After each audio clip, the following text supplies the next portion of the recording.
दोन्ही सुना कामानिमित्त बाहेर गेल्या.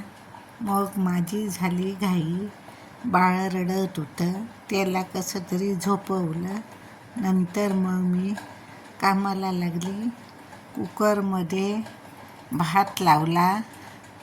मग तूर डाळ, मूग डाळ सम प्रमाणात घेतली आणि त्याच्यामध्ये कांदा टमॅटो घातला. हिरवी मिरची कापून टाकली. ते लिंबू टाकलं, कुकर काळा पडायला नको म्हणून. कुकरच्या तळाला मी लिंबूचं साल टाकलं, कारण मी लिंबू सरबत करून आम्ही पितो आणि त्याची सालं फ्रीजमध्ये जपून ठेवतो आणि ती मग कुकरमध्ये वापर करतो, कुकर काळा पडायला नको म्हणून. आता मी कुकरचे डबे लावून घेतले, त्याच्यावर झाकण ठेवलं आणि गॅसवर ठेवला कुकर.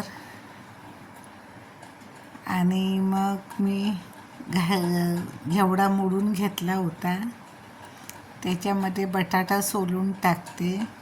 आम्ही बटाटा सोलून घेतो.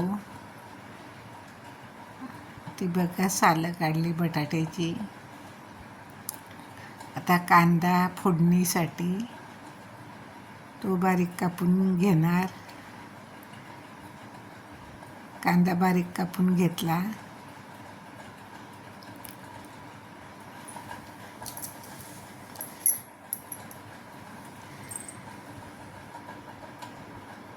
आता ते बटाटा धुवून घेतला.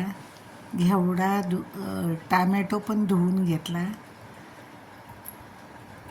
टामॅटोचं ते देठाचा भाग कापून टाकला आणि आता घेवडा धुवून घेतला.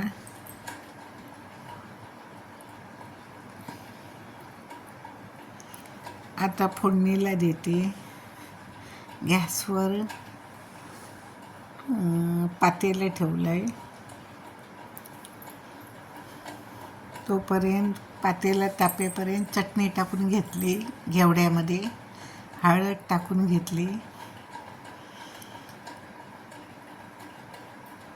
मीठ टाकून घेतलं. आता तेल टाकलं. पातेलं तापल्याबरोबर तेल टाकून घेतलं.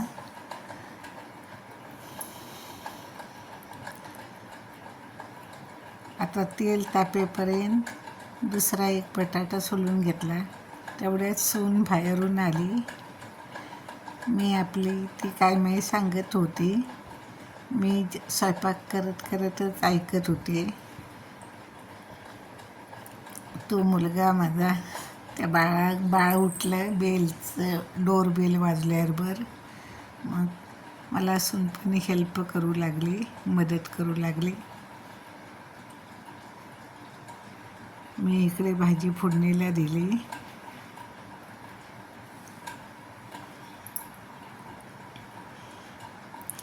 मग तेवढ्यात माझा बारका मुलगा सांगायला लागला की मित्राचे वडील ट्रेनमधून पडून वारले. वाईट बातमी मिळाली.